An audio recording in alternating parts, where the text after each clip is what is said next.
Hello, hello. Welcome to another episode of How I Teach with the Language Arts Lady. So, we're going to start out, of course, with some housekeeping. Today's episode is about teaching grammar terms. And in your teacher's notebook, you have a free quiz and part of the answer key. So, you want to be sure to hop on over there. So, let's start there. Each episode of How I Teach comes with a PowerPoint presentation, a teacher's notebook of sheets, which is what I'm showing right here. This is what you get for free every week, which is either a partial lesson or a full lesson that you can use with your students. Most of the time, it has something that you could actually print off. All the time, it has something you could actually print off and use right away. And it comes in audio at your favorite podcast provider, and it also comes in a video form at YouTube and at the blog.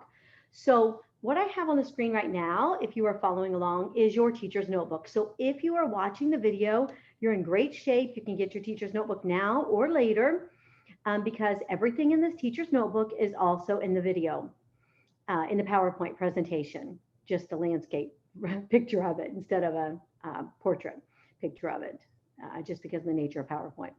If you are listening to it on iTunes or some other podcast providing platform, you want to be sure that you print off your teacher's notebook and follow along because I'm going to be jumping all over and teaching you how to teach grammar terms using a weekly think fast type of quiz. So I'm Donna Reish, by the way, your hostess and your teacher for How I Teach, in podcast and broadcast, in which I teach my tools and tips that I have developed in 25 years of curriculum writing and tutoring and so forth. So let's go right into the PowerPoint for those of you who are watching. And those of you who have your teacher's notebook and you're listening, I'll try to keep you abreast as to where we are. All right, so here we go with the cover page, Beginning Think Fast Grammar Quiz.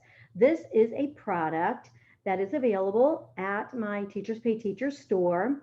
It's very inexpensive and you can print it off for your students. We print one of these master quizzes with the full answer key, which I believe the whole product is maybe 30 pages long.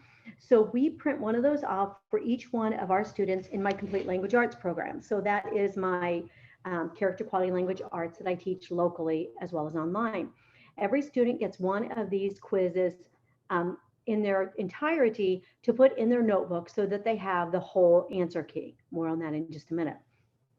And then each week, my students get at least two of these, Beginning Think Fast Grammar Quiz, page 1 and page 2. It is 2 pages long for the beginning. The advanced one is now 3 pages long. And that is coming soon to my Teachers Pay Teacher store. And I'll probably teach about that in a future episode. So my students then get 2 of these quizzes. One they do in class, and then one they do at home for homework. So the whole packet has everything in it that a teacher needs to teach the Beginning Think Fast Grammar Quiz and to use it every week. Notice that this says 3rd, 4th, 5th, and 6th grade. I will say that I start out with the beginning for everybody because I make the assumption that they don't know all their being, helping, and linking verbs, that they don't know 100 prepositions, that they don't know all of their coordinating conjunctions, that they don't know all 3 of their noun markers or articles, that they do not know the 5 parts of a sentence, that they do not know many subordinators, which is what we start incomplete clauses or dependent clauses or non-sentences with. So I'm making some assumptions about students coming in. Now I do have returning students, and so they just do the advanced quiz right off the bat. But everybody who is new does the beginning so that they can learn all of the elements. So let me just talk for a moment about the need for such an item as the Beginning Think Fast Grammar Quiz. When a student does grammar worksheets and does usage worksheets and things like that in their language arts or in their grammar course, regardless of really the grade level, there are certain assumptions that are made, right? So if a student has to, for example, do subject verb agreement. So let's say that the sentence says, the girl, comma, along with her brothers, comma, was or were going to the store. So the student has to pick out whether the BHL, the being helping linking verb that they need to use there is a was or a were, right? If they do not know that along is a preposition, they cannot isolate. We do it with parentheses or just in their brains. They cannot isolate along with their brothers, her brothers, and they do not get rid of the internal prepositional phrases mentally and match the girl with was. Were you surprised that the girl, comma, along with her brothers, comma, was going to the store is the answer, and not the girl, comma, along with her brothers, comma, were going to the store? So when we give our students assignments, that's just one small example. Let's suppose we want them to punctuate sentences with for and nor but or yet so, coordinating conjunctions, fanboys. And we want them to figure out if they're compound sentences or not. Do you need a comma before the coordinating conjunction because you have a complete sentence on the left and a complete sentence on the right? If they do not know all 7 of their coordinating conjunctions, then they cannot put those commas into that grammar assignment. Let's move on to an, a, and the noun markers. These are all in the quizzes, by the way. So let's move on to noun markers / articles. Most programs call them articles. I use the words articles and noun markers interchangeably because noun markers tell what they do. They mark a noun. So some programs call them noun markers. Most call them articles. So if we want them to put in the proper noun marker, the proper article before the word xylophone in the sentence, the little boy played blank xylophone. If they do not know all 3 of the noun markers, all 3 of the articles, they cannot do that.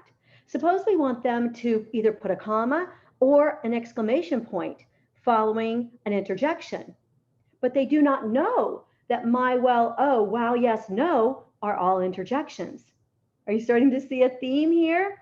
Suppose we want them to either put in an adjective or an adverb based on whether the verb that's given is a being helping linking verb by itself or is an action verb. So we have a sentence like, the girl played happily. And we have the girl played blank. So we want them to recognize that played is a verb. That's usually not a really difficult skill for a child to do because it's an action. And so in that case, we want the adverb. We want them to put happily. But then suppose the sentence said the girl is, and we want them to put in either an adverb or an adjective. But they do not know all of their 36, being, helping, and linking verbs.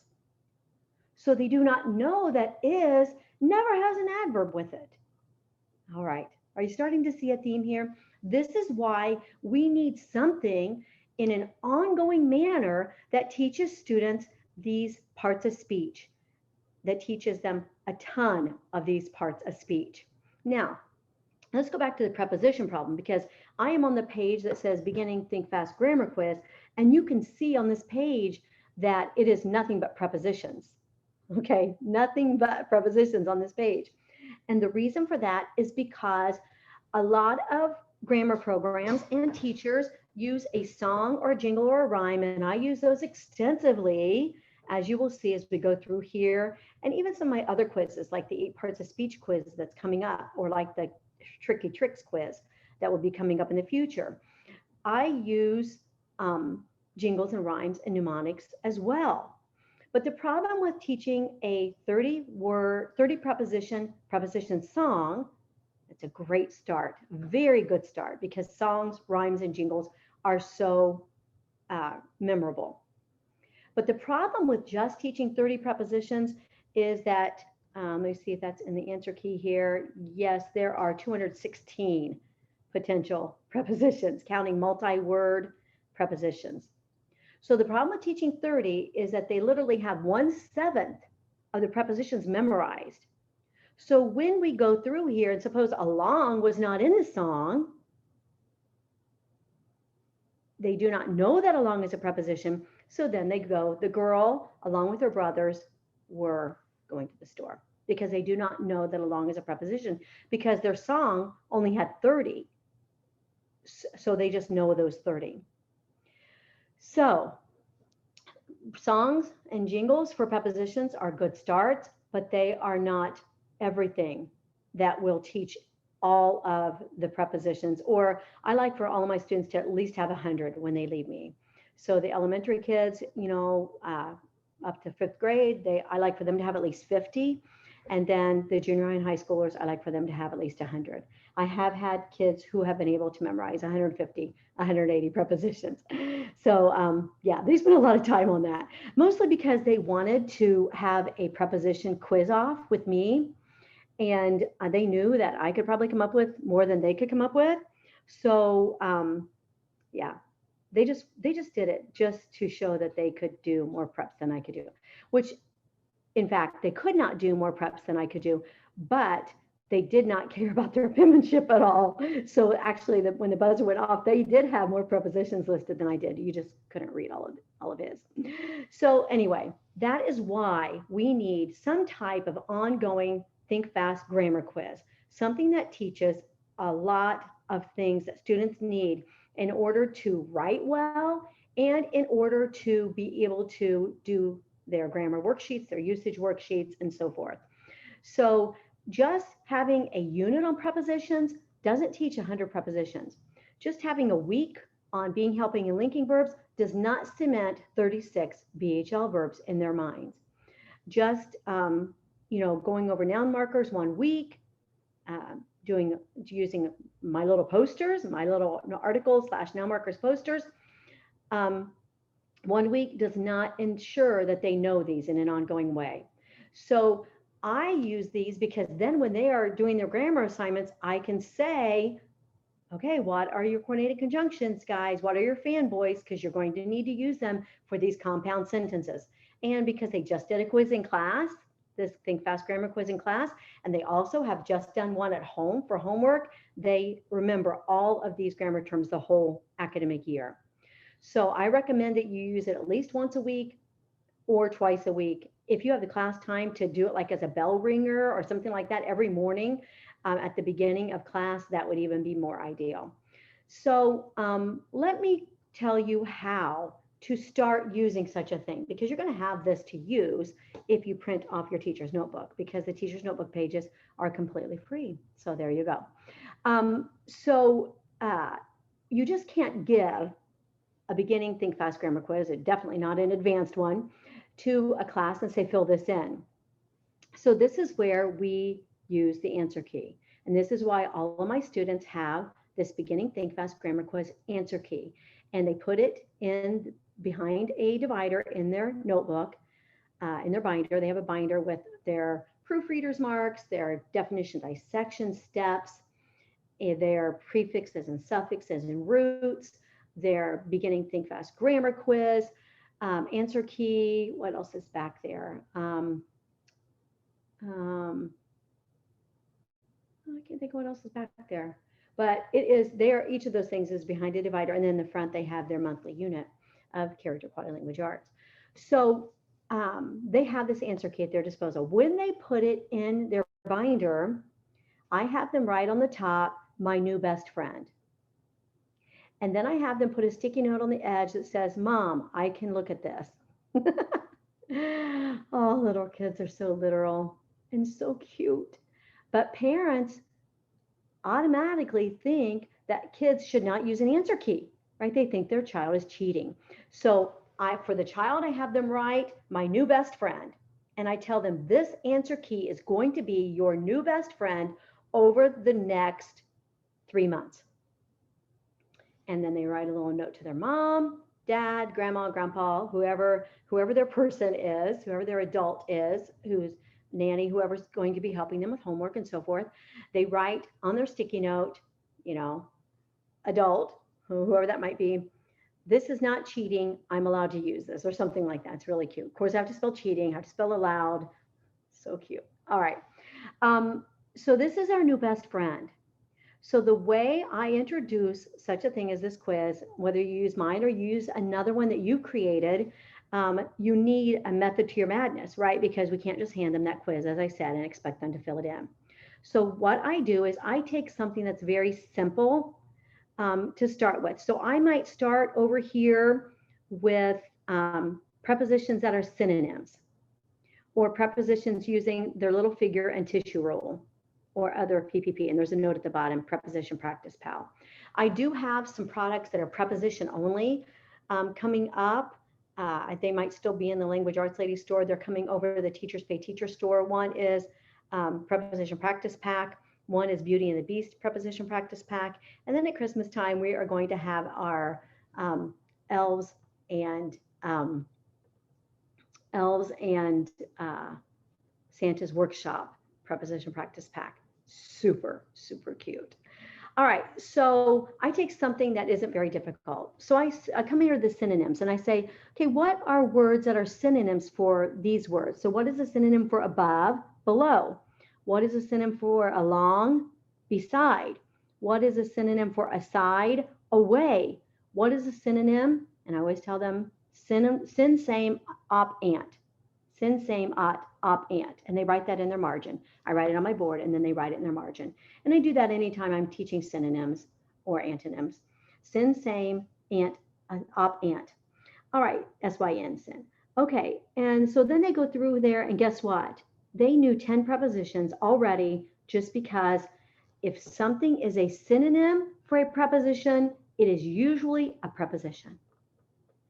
If something is an antonym for a preposition, it is usually a preposition.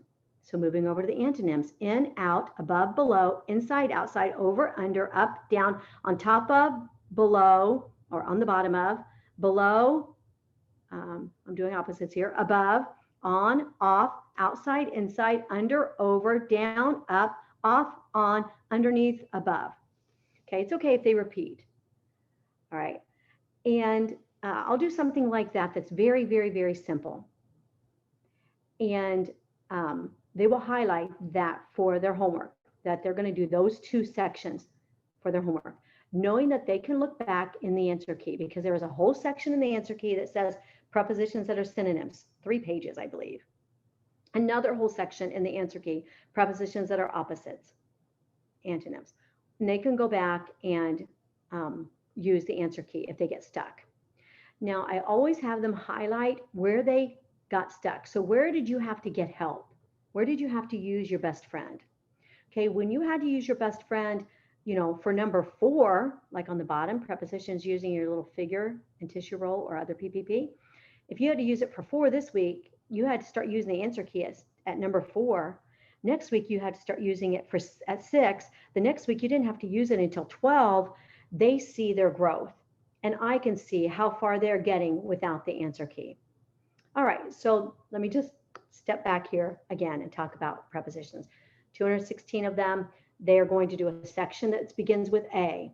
They are going to do prepositions made with other words. So these are multi-word ones. So in, inside, in, into, on, side, on top of, on, to, with, within, without, through, throughout.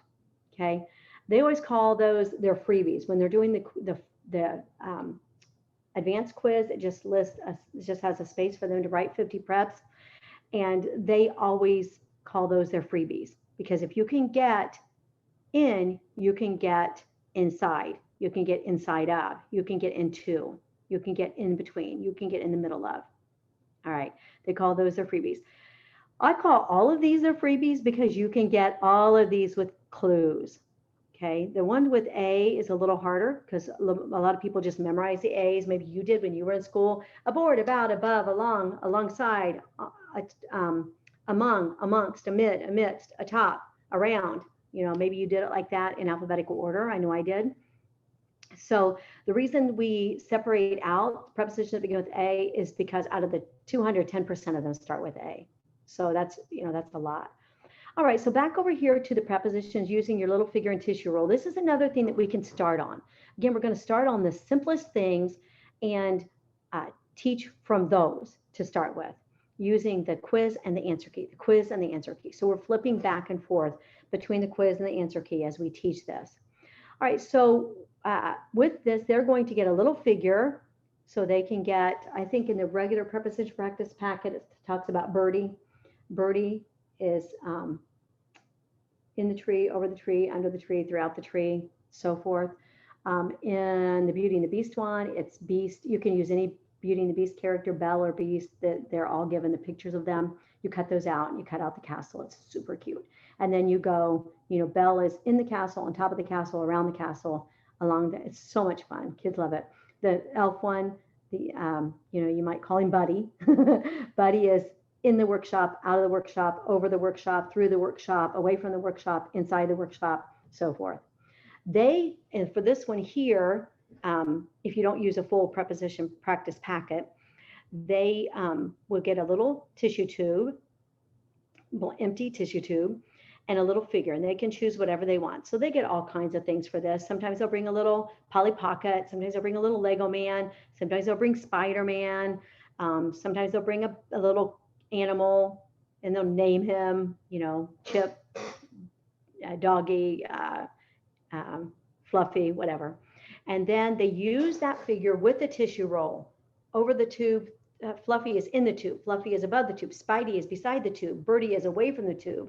And that is just a fantastic way to learn prepositions. So I always start with something that they know about already, or something that is very easy to learn. I tell them, now when you do this at home, you're going to try the synonyms, the antonyms, and the little figure and tissue roll by yourself without using your answer key. Then you're going to highlight when you used your answer key and finish filling it in. Then you're going to use your answer key to fill in the rest of it.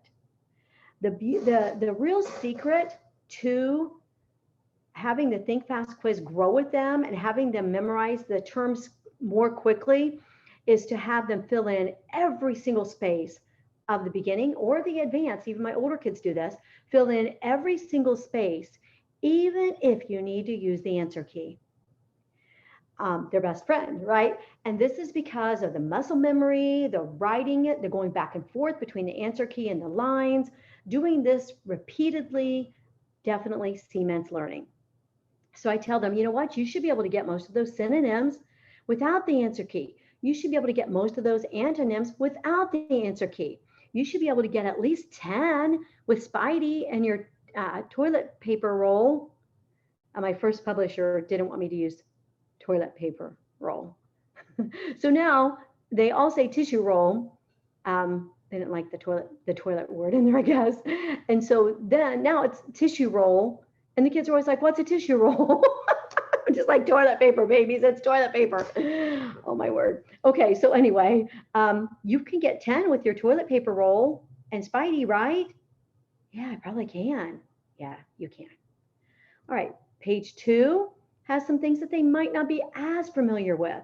Maybe they have not learned their 7 coordinating conjunctions. By the way, regardless of what you put on the left and you put on the right, these are the only 7 words that put a comma before them if you have a complete sentence on the left and a complete sentence on the right. And the reason that this is so important is because many adults and some teachers think that if you put then in the middle, or you put when in the middle, or you put moreover in the middle, that you should put a comma before it. Complete sentence on the left, complete sentence on the right. But that is not true. It's only these 7. Okay, so I always teach the first 2 ways to create compound sentences. And I always tell them that a compound fracture is a break in 2 places. And a compound sentence is 2 sentences joined together. So always try, right? All good teachers try to relate an unknown to a known, right? That's what makes us good teachers, relating an unknown to a known. And that is where the compound fracture. And then they're always like, oh, my sister had a compound fracture, right? You have to allow time for that too, right? They all have stories. They're all sweet. All right, so they might not know those. So then I say, you know what? You don't have to know it. You go back into your answer key and you put your answer key beside you and you start. So I do anything that's fast and easy or that they already know for week 1. Highlight those. You should be able to do those with your highlight. You should be able to do the highlighted ones without your answer key. Then you are going to put your quiz on your dominant side and you're going to put the answer key on the other side. So they're going to put their quiz on the right. If they're right-handed, they're going to put the answer key on the left and they're going to fill in every other piece of it. Right now, when I start with second graders, we might only do the first page for a while, just preps. Okay, and then we'll add coordinated conjunctions. Then we'll add first coordinated learn to rhyme, just mostly because of finding their way through the answer key can be hard for second and third graders, and that much writing can be hard for second and third graders. So, you know, you can gauge how much of it, but my fourth and fifth graders, definitely, you put the quiz on your dominant after you've done everything you can do without looking, regardless of whether it's week 1, week 2, week 3, whatever we've taught that week. And I have posters going up with all of these things. So be sure you check my Teachers Pay Teacher store because all of these parts of the Think Fast Grammar Quiz will have a poster set. The noun marker one, the article one is just amazing. My designer is incredible. So anyway, you can do that also. You can like teach a certain thing. So this week we're going to do articles. We're going to do noun markers. You can use the posters to teach from. Hang the posters on the wall, and then assign that part along with synonyms and antonyms or anything that's fairly simple. All right, so my fourth and fifth graders, they're going to do everything they can do, and then and even sixth and seventh graders, and then they are going to have the quiz on their dominant side and the answer key, and they're going to flip through and fill it all in. All right, so just a little bit of information about the other aspects. Coordinated conjunctions are pretty common. Prepositions are common. Interjections. That's an interjection rhyme. My, well, oh, wow, yes, no. Another thing that's different about the beginning quiz and the advanced quiz, Think Fast quiz, the Think Fast Advanced has 3 pages and the answer key is really extensive. If this one's 25 total pages, that one's probably 40 or more pages total. But another difference is that the beginning quiz has the initial letters. Do you see how everything on this page of not on the preposition page, but on the second page, the first letter, the initial letter of all the coordinated conjunctions, the FANBOYS, for and, nor, but, or, yet, so. That is all, those are all given there, the initial letters. The BHL verb song, that's the initial letters are given. They're all given here. So that also is another way to help them memorize, is by having the initial letters. And when they don't need the initial letters anymore, you can use the advanced quiz. All right, so coordinated conjunctions are pretty common, right? Everybody knows what those are, or should know, and that's a common teaching thing, because you can't teach compound sentences without the student knowing the 7 coordinated conjunctions. All right, so then we have interjection rhyme, and those are common as well, not necessarily in rhyme, but those are 6 common interjections. Of course, there are other ways to interject, like and and you know, even an address like Sarah, you know, that type of thing. But this teaches the 6 basics. And then when they have their punctuation lessons on the interjections, they have these 6 memorized, so they know they can put a comma following them or an exclamation point and start a new sentence. That's another lesson for another time. But that is pretty simple to memorize. The noun markers and the. And I did not have a lesson. I'm going to have a lesson. I had a couple of Monday mini mails. So if you can go to my Pinterest page for Language Arts Lady and find all of the past Monday mini mails. It's grammar, spelling, and usage in 100 words or less for teachers and parents. And so I had a couple of weeks of the importance of doing the without an and in between. So that's why this is laid out like this. The 3 little words tell you that they put that in, noun is about to be heard. All right. Lastly, we have the BHL verb song, and BHL stands for being, helping, and linking verbs. When I do the advanced quiz, I will give a more thorough explanation of the BHL verb song and how it came about. But in a nutshell, this is all the being, helping, and linking verbs put together. And the reason that they're all put together is because they all act the same. So sometimes they stand alone, and sometimes they can be helpers. They are all states of being in some way. They're not actions. So even like feel, it's how you feel inside. The action verb to that is when you feel something with your hand. So they all act the same. They are all states of being. Many of them can be used as helpers. They can all be used alone, and they never have adverbs with them. So that is why they're all together in this song sung to the tune of the alphabet. Be a helper, and we sing this aloud together. When I teach this, at first they're filling it in, right? They're filling it in using the answer key because they don't know these yet. They might know some being verbs, they might know some helping verbs, they might know some linking verbs, but they don't know all 36 of them yet, and they don't know them in this order. So they will use their answer key and fill it in. But when I'm ready for them to learn this, like we've gone over some of the easy things and they've gotten those down pat, now we're ready to move into something a little bit more challenging, the BHL verbs. Then at that point, I would use my BHL verb song poster, and I would hold it up and we would sing along with it. They would get the little reference reference ring or notebook sheet to put in their notebook that comes with my poster pack, and or they would go to their answer key in this Think Fast quiz packet.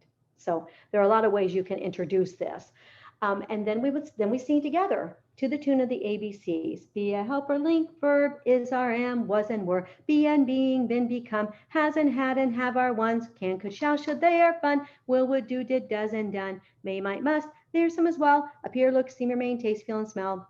All right, here's your answer key. It is divided by sections in the same order that the quiz is. So prepositions, that is all the prepositions in alphabetical order. There are ones that are space. The plane flew blank the clouds. Those are all the ones that show space, which spatial positions are the most common prepositions, right? Above the road, across the road, after the road, against the road, so forth.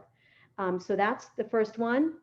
And there are 129, so 130 that show space. So that is why their little tube and their little character is so important, because literally they can get over 100 preps with just that. Okay, then we have the time one. The cat played blank lunch, through lunch, during lunch, after lunch, so forth. Those are mostly time. They're time plus, is what I like to call them. Then they have the ones that begin with A, made with multiple words, synonyms, antonyms, and then we have, and this doesn't have all of them, because the synonyms and antonyms alone are like 3 or 4 or 5 pages each. So that was going to get to be a really long teacher's notebook for you. So then they have the interjection rhyme, they have the FANBOYS, they have the first subordinators learned in rhyme. I'll talk about that more in the advanced quiz, but that's the first 6 that I teach them. And then I teach them that if a sentence starts with that part of the sentence is not a real sentence. More on that later. Since, when, though, because, if, although. And then their BHL verb song and their noun markers. All right, I need to hop off of here because I went over my time again. I thought this was going to be a short one. Haha. All right, so here we have freebies. You can get all of your teacher's notebook sheets all in one place in one whole PDF, or you can get them each week. So languageartsladyblog.com/how I teach, or else languageartsladyblog.com/teacher's notebook. There's only one free product that has a lot to do with this, because I don't have all my grammar products up yet. So the one that has a lot to do with this is the checklist challenge, where they have to know their coordinated conjunctions to make compound sentences. They have to know their interjections to add interjection openers. They have to know their prepositions and their subordinators to add prepositional phrase openers. and subordinate clause openers. So that is the freebie, and that also comes with a video of me teaching your students. And here are some other digital products. These are the ones that have a sentence by sentence outlining or the checklist challenge how-tos in them. And those are really helpful to know the parts of speech for those. And those are all the how-tos. They come from my tools and tricks books. So basically, if you want to do any other book, do a tools and tricks book first, and you'll learn my methods. All right, and then these are the other places that these things are really taught that are not character quality language arts. So meaningful composition, these are all one semester books. All right, once again, you can create a class by contacting us online or in person for your co-op or for your family or your neighborhood. You can hire a teacher to do a class that you want to hire out somebody to teach for you. And we also have private tutoring in all of our classes. Thank you so much for joining me. It has been a pleasure to teach you about the beginning Think Fast quiz. I'll see you next week.